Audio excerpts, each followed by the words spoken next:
मैले चाहिँ गाउन कटिङको बारेमा 2 दिन अगाडि भोट गरेको थिएँ मेरो च्यानलमा। धेरैजनाले त्यहाँनिर भोटिङ पनि गर्नुभयो र कटिङ यो गाउन कटिङको भिडियो चाहिन्छ भन्नेहरू मध्येमा 89% र चाहिँदैन भन्नेहरू मध्येमा 11% मैले पाएँ। त्यसकारणले गर्दा गाउन कटिङको भिडियो चाहिँ मैले बनाउनु पर्ने भयो। तपाईले यहाँ स्क्रिनमा पनि देख्न सक्नुहुन्छ। मैले चाहिँ यो स्क्रिनमा आफ्नो यो भोटिङको कोड चाहिँ मैले राखिदिएको छु। त्यहाँबाट पनि तपाईले जान्न सक्नुहुन्छ र आफैले पनि जानिसक्नु भएको होला। र विशेष गरी मैले ढिलो नगरिकन गाउन कटिङको भिडियो चाहिँ हजुरहरूको माझ पस्किने जमर्को गरेको छु र मैले एउटा सानो बच्चाको गाउन कटिङको भिडियो बनाएको छु र तपाईहरुले चाहिँ त्यसैले नै फलो गरेर ठुलाको पनि गर्न सक्नुहुन्छ। आफ्नो आफ्नो साइज अनुसार हुन्छ। त्यसकारणले गर्दा मैले आजको यो भिडियो तपाईहरुको माझ पस्किएको हुँ। धेरै जनाहरुको भोट चाहिँ चाहिन्छ भन्नेमा भयो। त्यही कारणले गर्दा मैले भिडियो बनाउँदै छु।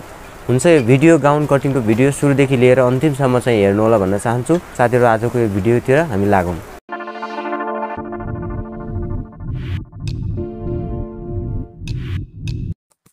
हुन्छ, यतिखेर म गाउनको कपडामा आइसकेको छु साथीहरु। यो कपडा चाहिँ मैले 2.5 मिटर बाहिरी र 2 मिटर भित्तिको कपडा लिएको छु। यो चाहिँ 10 वर्षको बच्चाको लागि रहेको छ।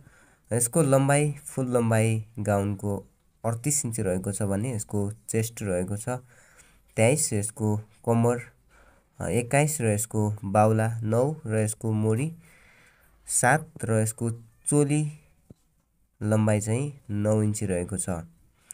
हाम्रो यो नाप चाहिँ यस नापमा म यो गाउन कटिङ गरेर हजुरहरुको माझमा म देखाउने छु। विशेष गरी धेरै जनाहरुले रिक्वेस्ट गर्नुभयो। त्यही कारणले गर्दा मैले यो नेट गाउन कटिङ गर्नतिर विशेष गरी आज थालेको हुँ। र हुन्छ, यो नाप चाहिँ यस किसिमको रहेको छ भने अब हामी यसको कटिङ तर्फ लाग्ने छौं। साथीहरु, तपाईहरु यदि मेरो च्यानलमा नयाँ हुनुहुन्छ भने सब्स्क्राइब गरेर जोडिनु होला यस्तै भिडियोहरु पाउनको लागि। अनि मलाई चाहिँ इन्स्टाग्राम र ट्विटरमा र फेसबुक पेजमा फलो गर्न भने नछुटाउनु होला। यसको लिंक तल डिस्क्रिप्सनमा राखिदिएको छु। र यसको सिलाइको भिडियो चाहिन्छ भने कमेन्ट पनि गर्नु होला। यदि कमेन्ट गर्नुभयो भने मैले चाहिँ यसको सिलाइको भिडियो पनि राख्ने छु। हुन्छ साथीहरु, अब कपडातिर जाउँ। कपडा यसरी हजुरले मैले चाहिँ अहिले 4 फोल्डमा राखेको छु। यसरी है पुरै अर्जाबाट 4 फोल्डमा राखेको छु। अब यसलाई चाहिँ हामीले सिंगल गर्नुपर्ने हुन्छ। यसरी मैले सिंगल गरिसकेको छु।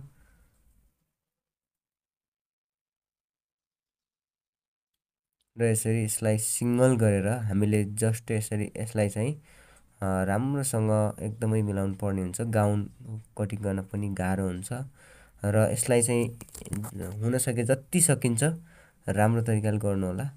राम्रो तरिकाले हातले फैलाउनु होला। र यसरी चाहिँ हामीले यसरी राउन्ड गर्ने छौं। यसरी अम्ब्रेला बनाउनको लागि, फ्रक बनाउनको लागि हामीले यसरी काट्नु पर्ने हुन्छ।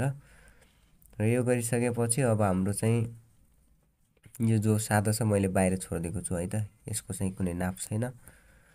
र अब यसको चाहिँ कम्मर रहेको छ 21 इन्ची कम्मर रहेको छ भने 21/4 गर्नुपर्ने हुन्छ। 21/4 गर्दाखेरि हामीले हाम्रो चाहिँ 21/4 गर्दाखेरि 5.25 हुन्छ।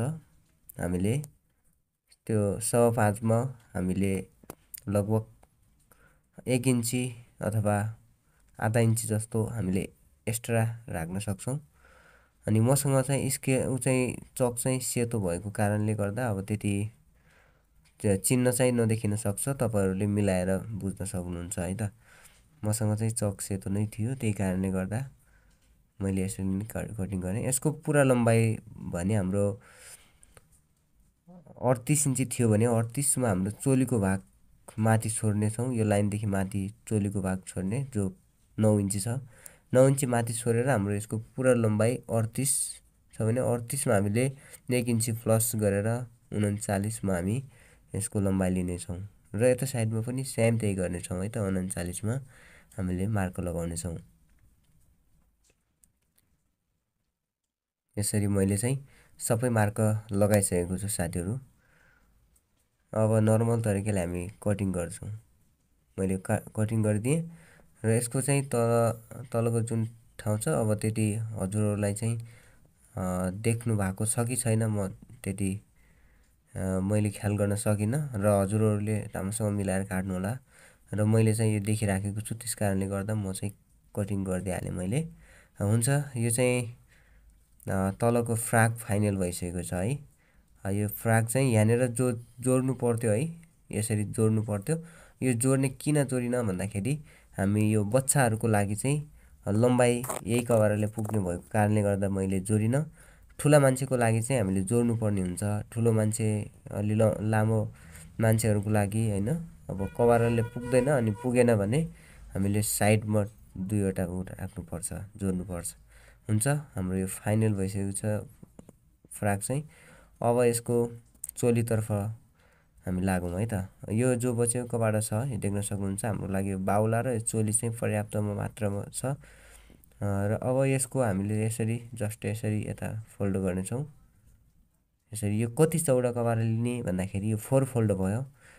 अब यो कति चौडा लिने भन्ने कुरा चाहिँ छाती यसको 23 छ, 23 भागा 4 गर्ने अनि भागा 4 गर्दा अब पौनी 6 भएको छ। पौनी 6 मा 1.5 इन्ची लुज छोडेर हामीले नर्मल कटिङ गर्नेछौँ। यो सादा कपडाको मैले कुनै नाप लिएको छैन है त। सादा कपडा हामीले जो साइडका सादा हुन्छ त्यो चाहिँ हामीले नाप लिनु पर्दैन। र यसरी मैले अब सिधा गरेर कपडा काट्नु पर्ने हुन्छ। पहिला माथिको पनि सिधा गरौँ। र यो गरिसकेपछि अब हामीले चाहिँ यसमा चाहिँ यो जो काटेको भाग छ उता साइडमा र यो चाहिँ बन्दा वाला चाहिँ मतर्फ फर्काएको छु। यसमा चाहिँ हामीले 2 इन्ची जस्तो खोल्नु पर्ने हुन्छ है। गला 4 इन्ची जस्तो यसको लम्बाइ गला लम्बाइ राख्नु पर्ने हुन्छ। यो चाहिँ मैले अलि मिलाएरै गर्छु र 3 इन्ची यसको माथिको काँधीको भाग राख्नु पर्ने हुन्छ। र यसको आर्मोलको भाग चाहिँ हामीले लगभग 5.5-6 इन्ची जस्तो हामीले राख्नु पर्ने हुन्छ। अब जहाँनिर यो आर्मोलको भयो त्यहाँनिर चाहिँ आर्मोलको चिन्ह राख्यौँ, त्यहाँनिर चाहिँ छातीको डिभाइड गर्नुपर्छ। छातीको 23 छ भने 23/4 गर्नुपर्ने हुन्छ। यसरी चाहिँ लम्बाइलाई पनि 9 इन्ची लम्बाइ गर्न सक्छौँ। जहाँसम्म यसको लम्बाइले काम गर्छ त्यहाँबाट हामीले 21 इन्चीलाई भागा 4 मा गरेर 1.5 इन्ची लुज छोड्नेछौँ। र मैले 1.5 इन्ची लुज छोडेर म नर्मल आधा इन्ची ओभर गरेर कटिङ गरिदिन्छु है त। अनि यो गला चाहिँ मैले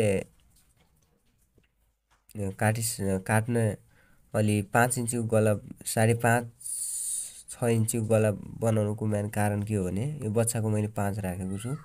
अब यो राख्नुको मेन कारण के हो भने यसमा चाहिँ हामीले डोरी बान्नु पर्ने हुन्छ। यो डोरी चाहिँ हजुरले यदि सिलाइको भिडियोको रिक्वेस्ट गर्नुभयो भने मैले भिडियो दिनेछु।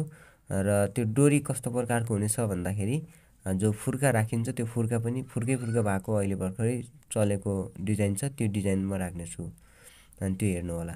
अब बाउला कटिङ गर्नेछौँ है त। बाउला चाहिँ यसरी काट्नु पर्ने हुन्छ।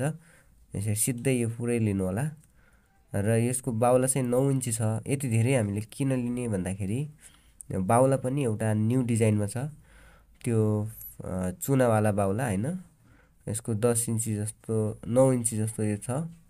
मैले 9 इन्ची यसको राख्दिएँ र यसको बाउला लम्बाइ पनि हाम्रो 9 इन्ची नै रहेको छ। 9 मा हामीले 1 इन्ची प्लस गर्नुपर्ने हुन्छ।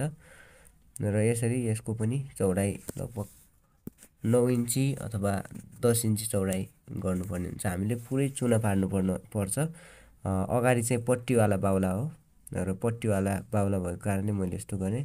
यो जो चुट्का लगाएँ यो चाहिँ माथि साइडमा हुन्छ, यो देख्न सक्नुहुन्छ हो। यसरी चाहिँ हाम्रो बाउलाको अगाडि मोरी हुन्छ है त।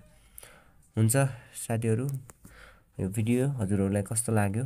मन परेको छ भने भिडियोलाई लाइक गर्नुहोला र मलाई यदि हजुरहरूले केही बुझ्नु भएको छैन कमेन्ट गर्नुहोला। र यसको अस्तरको कटिङको भिडियो मैले हजुरको माझ मैले यसरी फस्किन्छु। यसको अस्तर जो छ यो चाहिँ मैले पुरा लम्बाइ उसको चाहिँ 39 थियो भने 39 मा 3 माइनस गर्नुपर्ने हुन्छ।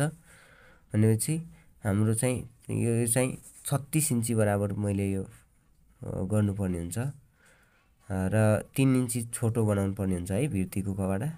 यसरी चाहिँ मैले यो गरेको देखाएँ। र अर्को यो चाहिँ अब हाम्रो चोलीमा राख्नुपर्छ। चोलीमा यो कपडा चाहिँ चोलीमा राखेर मजाले हामीले सिलाउन सक्छौँ। यदि हामीसँग त्यो गर्नु छैन भने कटिङ गरेर पनि गर्न सक्छौँ। हुन्छ साथीहरु, आजको यो भिडियो भने यति नै थियो। भिडियो कस्तो लाग्यो, मन परेको छ भने लाइक गर्नुहोला, च्यानलमा नयाँ हुनुहुन्छ भने सब्स्क्राइब गर्नुहोला भन्दै आजको लागि भने हामी छुट्नेछौँ। Thank you for watching.